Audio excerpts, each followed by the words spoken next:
Dale un aplauso fuerte al Señor. Yo quiero que leamos las escrituras en el libro de Hechos, capítulo 6, versículo 1. Dice la escritura: en aquellos días, como creciera el número de los discípulos, hubo murmuración. ¿Qué hubo? ¿Qué hubo? De los griegos contra los hebreos, de que las viudas de aquello eran ¿qué? Desatendidas en la distribución diaria. Entonces los 12 convocaron a la multitud de los discípulos y dijeron: no es justo que nosotros dejemos la palabra de Dios para servir a la mesa. Entonces algo muy que resalta es que hubo murmuración. Di conmigo: murmuración. Dilo otra vez: murmuración. Y esto vino a causa de que había crecido la iglesia. Una gran multitud. Note que dice que crecían los discípulos. No dice solo creyentes, dice discípulos. Personas que eran enseñadas y aprendían la palabra de Dios. Esta fue una crisis que se levantó en la iglesia de los Hechos cuando comenzaron a crecer, cuando comenzaron a tener crecimiento.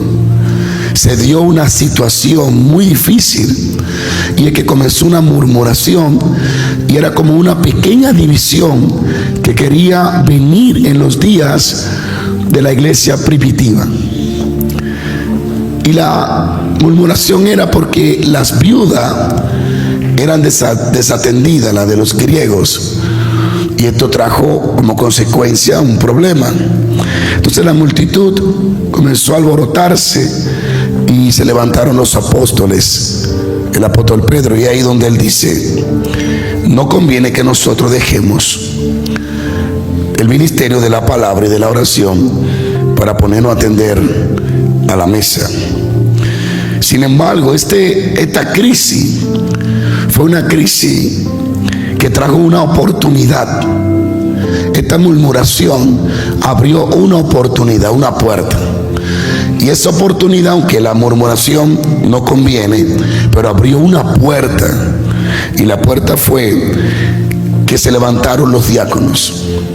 Cada problema en nuestras vidas está disfrazado de una oportunidad. En este caso, 7 hombres fueron ungidos, levantados, expuestos para ser parte del ministerio. Estaba Felipe y estaba Esteban, que luego Esteban, lleno del Espíritu Santo, comenzó a hacer grandes obras en Israel. La presencia de Dios estaba con él. La unción se movía de forma tangible y maravillosa. ¿Cuántos bendicen a Dios?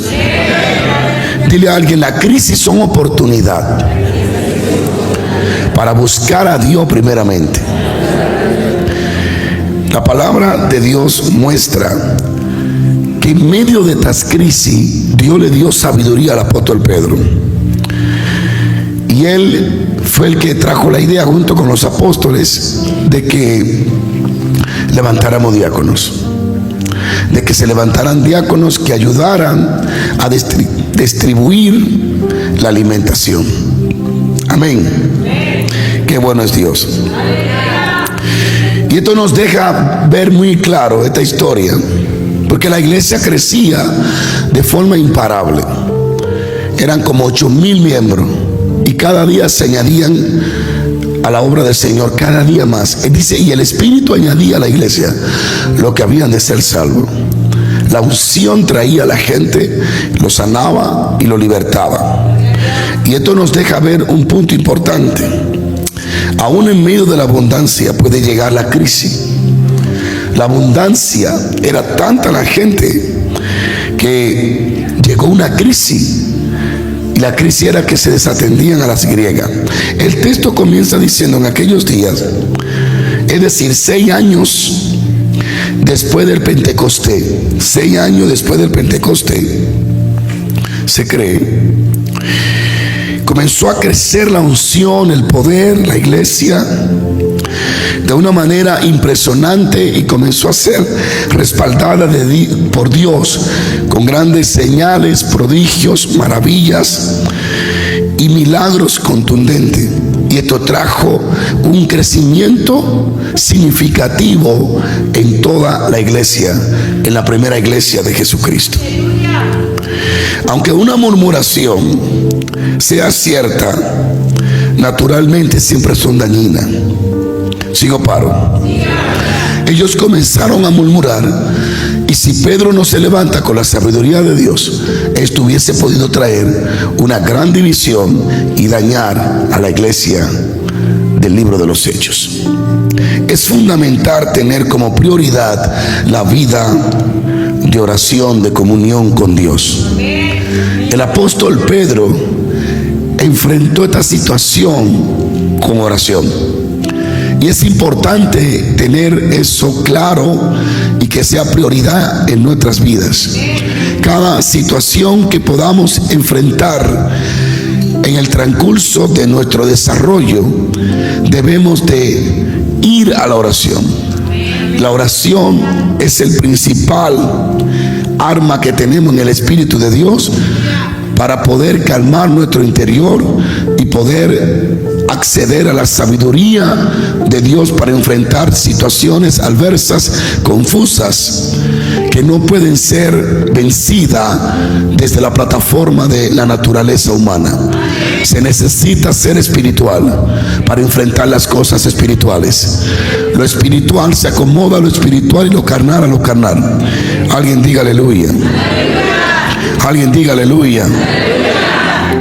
Entonces los 12 convocaron a la multitud de los discípulos y le dijeron: no es justo que dejemos la oración y la palabra para podernos servir en la mesa. Búsquense 7 varones llenos del Espíritu Santo, de buen testimonio y de sabiduría. Sigo paro. Había mucha actividad, pero la actividad no es sinónimo de espiritualidad. Le faltaba espiritualidad a esos murmurones. Alguien alabe a Dios. Y a veces nosotros pensamos que movernos mucho indica una vida espiritual. Y aquí vemos que los apóstoles tienen una prioridad: la oración y la palabra. En el verso 4 dice: nosotros persistiremos en la palabra. No solo en la oración, en la palabra. Por eso es que yo me siento triste cuando veo gente que no escucha la palabra. A mí no me interesa que viento con músicos. Si no tiene tiempo para escuchar la palabra, yo no lo quiero oír. No importa qué bonito cante.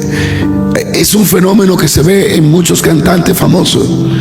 Hablan contigo la palabra y parece que son nuevos creyentes de 3 días. No profundizan. Le hacen entrevista y pregunta y hablan tanta tontería y tantas locuras que da miedo. Porque creen que el talento que tienen va a superar la palabra. Y el conocimiento de las Escrituras es lo que nos da vida en Cristo Jesús. Entonces es como esos peloteros que son muy buenos bateando y en todo, y cuando hablan con la gente parece que son bestias hablando. No se saben expresar porque creen que la vida solo les rodea alrededor de su talento.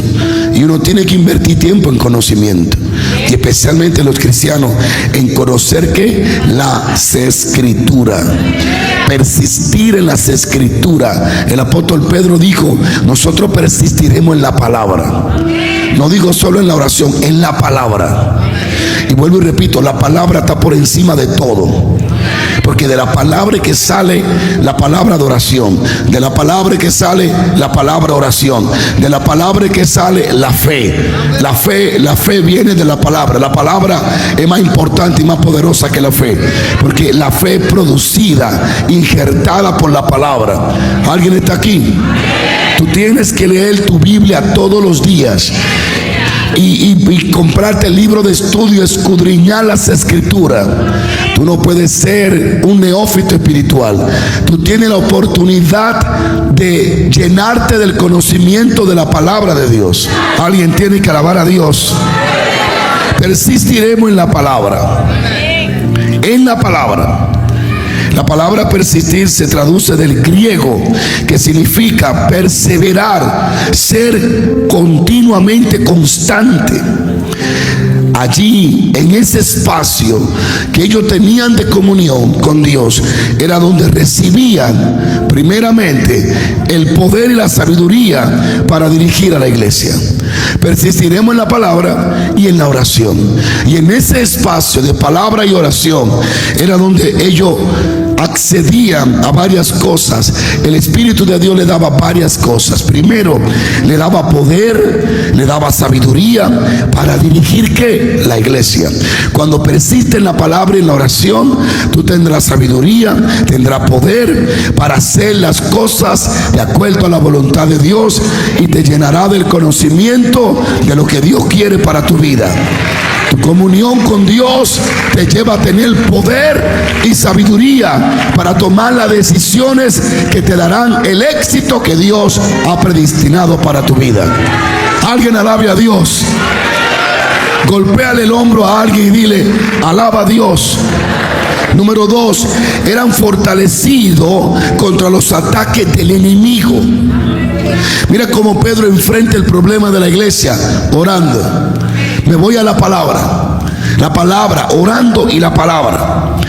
Así que ese espacio de tiempo que ellos sacaban para estar con Dios y con la palabra, eso primero le daba poder, sabiduría. Segundo, eran fortalecidos contra todos los ataques del enemigo. Una persona que no ora, que no lee las escrituras, es un blanco fácil. Cualquier pensamiento lo desanima y cualquier argumento del diablo lo desvía de su fe. Pero una persona que mantiene ese tiempo de ayuno, de oración, de palabra, es fortalecido contra todos los ataques del enemigo. Por eso es que el que ora no peca, y el que peca es porque no ora. Gracias por su entusiasmo. La revelación de la doctrina también apostólica la recibían allí. Número 4, el consejo divino para atender las diversidades o las diversas situaciones de la iglesia, compuesta por miles de personas. En la palabra, en la oración, Dios le daba la sabiduría, la madurez para manejar a miles de personas y dirigirlo a la voluntad de Dios. Alguien tiene que alabar a Dios. Un espíritu fortalecido vencerá las dificultades y la tentación del día. Quiero que mire a alguien en la cara y le diga: un espíritu fortalecido vencerá las dificultades y la tentación de cada día. Sigo paro. Al observar las escrituras vemos que los hombres y mujeres usados por Dios de manera especial, que glorificaron a Dios con sus vidas, tenían un devocional y una vida de oración. Por ejemplo, David dijo: Dios mío, eres tú, de madrugada te buscaré. Aleluya. Salió y se fue a un lugar desierto, Jesús, y allí oraba. Sigo paro. El mundo ofrece muchas cosas que no agradan a Dios y nos presentan obstáculos y tropiezos. Los podemos vencer fortaleciéndonos en la presencia de Dios. José huyó de la mujer de Potifar porque estaba fortalecido en su interior por el Espíritu Santo de Dios. El rey de Egipto dijo: encontraremos un hombre en cuyo mora el Espíritu de Dios. Cuando tú fortaleces tu vida espiritual, debilita tu vida carnal. Los jóvenes prefirieron el fuego, esos 3 jóvenes, antes de dejar la adoración al Dios Todopoderoso. ¿Cuánto bendicen a Dios? Para hacer la voluntad de Dios se requiere el poder del Señor, porque por nosotros mismos no lo vamos a lograr. Tenemos el deseo, lo queremos, pero carecemos de la fuerza y del poder. Y el único que nos puede dar la fuerza y el poder para poder hacer la voluntad del Padre es el Espíritu Santo de Dios. Cuando tenemos una vida de oración constante, fructífera, cuando tenemos un espíritu llenándose del conocimiento de las Escrituras, tendremos una vida fuerte, fortalecida para poder hacer la voluntad de Dios. Sin la fuerza espiritual del Espíritu de Dios, nadie podrá hacer la voluntad de Dios sobre la faz de la tierra. Por eso en estos 21 días no solo se fortaleció la iglesia, se fortalecieron miles de personas alrededor del mundo que Dios le preparó para enfrentar todo el año del 2024. Alabado sea Dios. Sigo paro. Estos varones escogidos, escuche esto, debían reunir 3 características. Primero, buen testimonio. Segundo, lleno del Espíritu Santo. Y tercero, lleno de sabiduría. Sin duda alguna, la llenura del Espíritu Santo nos conduce a las otras 2. Nadie puede ser sabio ni tener buen testimonio si no está lleno del Espíritu Santo. Porque si puede tener testimonio antes de tener el Espíritu Santo, entonces lo está haciendo en tu fuerza. Entonces realmente no necesita el Espíritu Santo. Y es imposible, la carne no puede. Ni quiere, ni puede. Ni puede, ni quiere. Y ni quiere, y ni puede. Y tampoco puede, pero tampoco quiere. Y aunque quiera, no pueda, pero tampoco quiere. Pero una vida llena del Espíritu Santo la hace doblegar y someterse a la voluntad de Dios. Ahora, hay algo interesante, que por los nombres se cree que no eran judíos, eran griegos. Estos 3 hombres se cree que no eran judíos, eran griegos. Es lo que algunos creen que eran griegos, pero estaban llenos del Espíritu Santo. La comunión con Dios trae resultados. Dile a alguien, trae resultados evidentes. Esteban tenía una comunión con el Espíritu Santo plena, profunda, constante.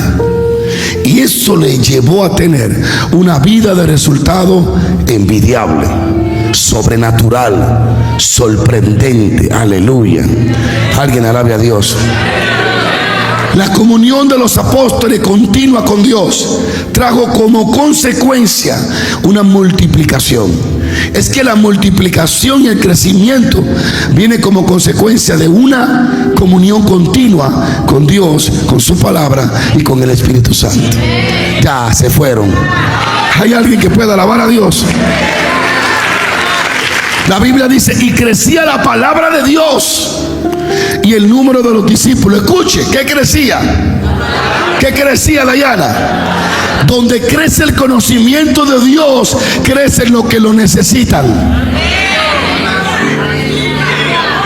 Donde crece el conocimiento, donde hay revelación, crecen los que la quieren.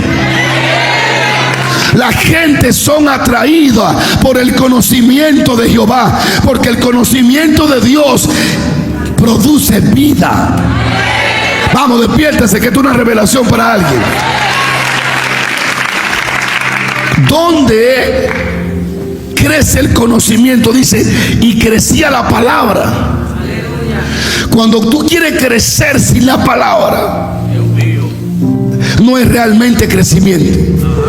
Hay gente que quieren crecer en número, pero desconocen la palabra.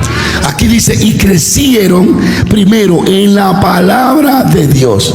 Esto implica estudio, profundidades, discipulado, conocimiento, interés. Y esto trajo crecimiento.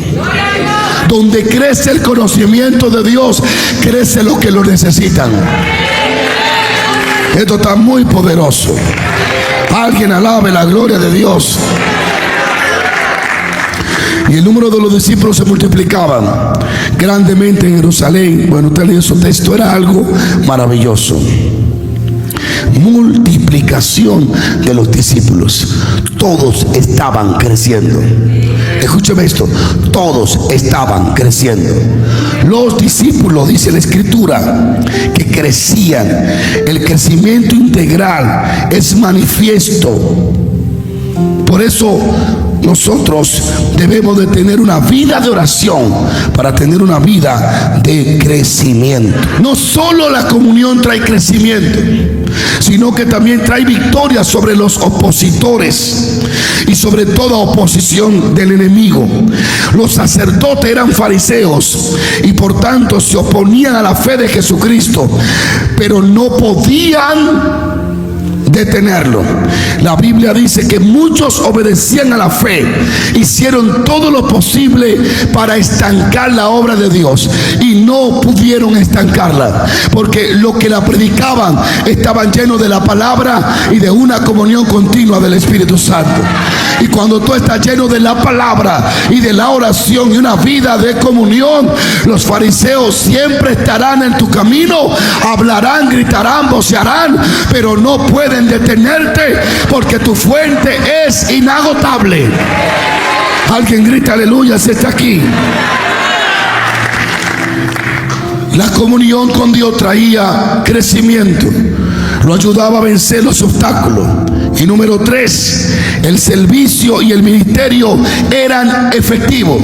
Había efectividad en todo lo que hacían porque el poder de Dios estaba con ellos. Esteban era lleno de fe, de poder, y hacía grandes señales y manifestaba el poder de Dios de forma tangible y maravillosa, porque era uno de los 7 que estaban llenos de sabiduría, llenos del Espíritu Santo y de buen testimonio. Y trataron de resistirlo, pero no pudieron. El que tiene comunión con Dios es irresistible, es indetenible, es imparable. No lo puede parar la circunstancia, no lo puede parar lo que pierda o lo que gane. El que tiene la palabra en su corazón. Pablo dice que abunda en vosotros la palabra de Cristo. Llénate de las Escrituras, llénate de la palabra de Dios, llénate del Espíritu de Dios, y no hay diablo ni hechizo, no hay desánimo, no hay nada en este mundo que pueda detener tu avance. Mira al que te queda al lado y dile: tú eres Esteban, pero con una nueva versión. Tú no vas a morir apedreada, y si muere, gloria a Dios, a su nombre. Hermanos, en conclusión, analizando muchas cosas del pasado, de los avivamientos, puedo ir a una conclusión. ¿Por qué Dios no se está manifestando como se manifestaba antes?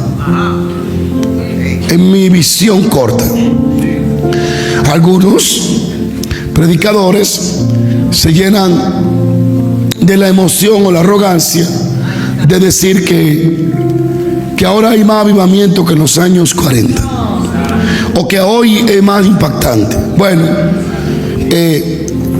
yo no veo el impacto, pero ellos lo ven. Ellos creen que caiga 3 gente al piso, se sana un dolor de cabeza, lo cual es una bendición. Ellos lo llaman a eso un gran impacto. Pero cuando tú lees los libros del pasado, es abrumador leer lo que Dios hacía. Deja a los predicadores del presente como niños con biberón. Por ejemplo, le menciono algo: Carlos Fini, 50,000 almas por semana. Bueno, eso creo que no hay tanto, no conozco un informe en la actualidad que informe eso. Sigo paro. Gigi habla de una campaña en Nueva York, 14 días y 14,000 almas se convirtieron. Bueno, no me acuerdo la última información de alguien que haya dicho algo así. Es decir, si nosotros justificamos las cosas para sentirnos bien, nunca llegaremos al avivamiento y al despertar que Dios quiere para nuestros corazones. Uno debe de conocer su situación actual y evaluarla, pararse en los caminos y preguntar. Yo no puedo decir que lo que está pasando aquí se parece a los años 40, porque sería mentira. Sería mentira. Un fenómeno, y quiero terminar casi con una palabra más. Invitan a Catherine Kuhlman a la región de Ohio, y un pastor tiene una carpa para 3,000, para 5,000 personas. El culto lo anuncian para las 11 de la mañana. A las 3 de la mañana los bomberos tocan la puerta del pastor con la policía y le dicen: tienen que venir a abrir la carpa. ¿Qué pasó? ¿Qué pasó? Hay 12,000 personas afuera. La carpa solo agarra 4,000. El único medio que tenían para anunciarse, escuchen, los mortales del mundo, el único medio que tenían era una radio. Y no creo que ni le dio tiempo, porque fue como 2 días antes que lo anunciaron. ¿Cómo se explica que a las 3 de la mañana hayan 12,000 personas y el culto fue anunciado para las 11 de la mañana? La generación de hoy tiene tantos medios que se han perdido en los medios, pero la efectividad, el impacto, los resultados realmente no se comparan. ¿Lo tengo aquí o sigo? Cuando William Branham fue a Arkansas, en su tiempo que andaba con Dios bien, llega a un auditorio y la gente hace fila por 3 días para recibir oración. El auditorio lleno con 5,000 personas y afuera 8,000, esperando que alguien salga de la silla para ellos entrar. Una fila, 3 días orando por la gente.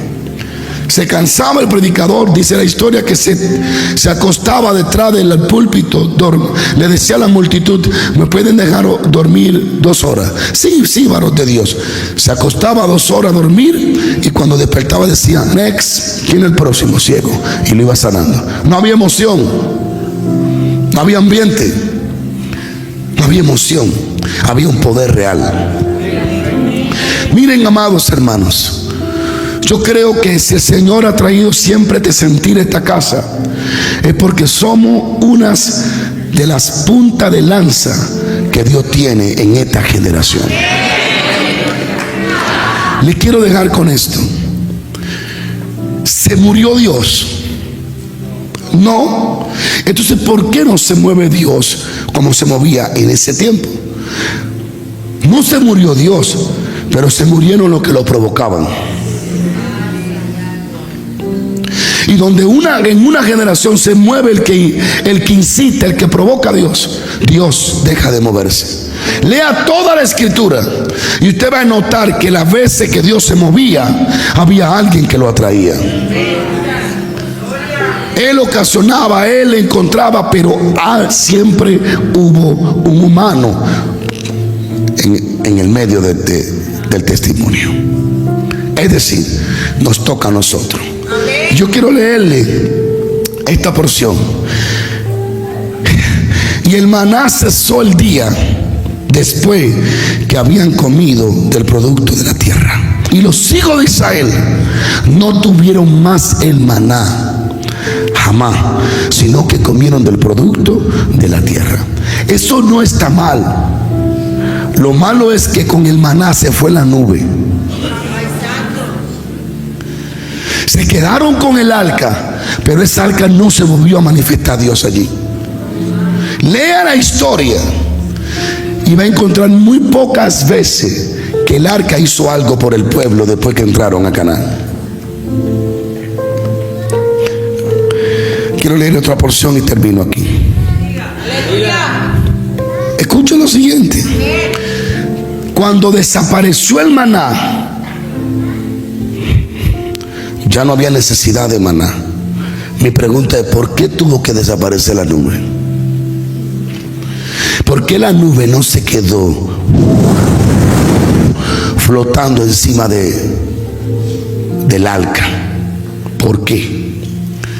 Desapareció el maná y desapareció la nube. Una de las razones es que ya la gente no iba a usar la fe, sino los ojos. Ya no necesitaban fe para creerle a Dios por alimentación. Ahora solo necesitaban trabajar Y en cierto punto es bueno eso. La falta de fe desaparece la nube.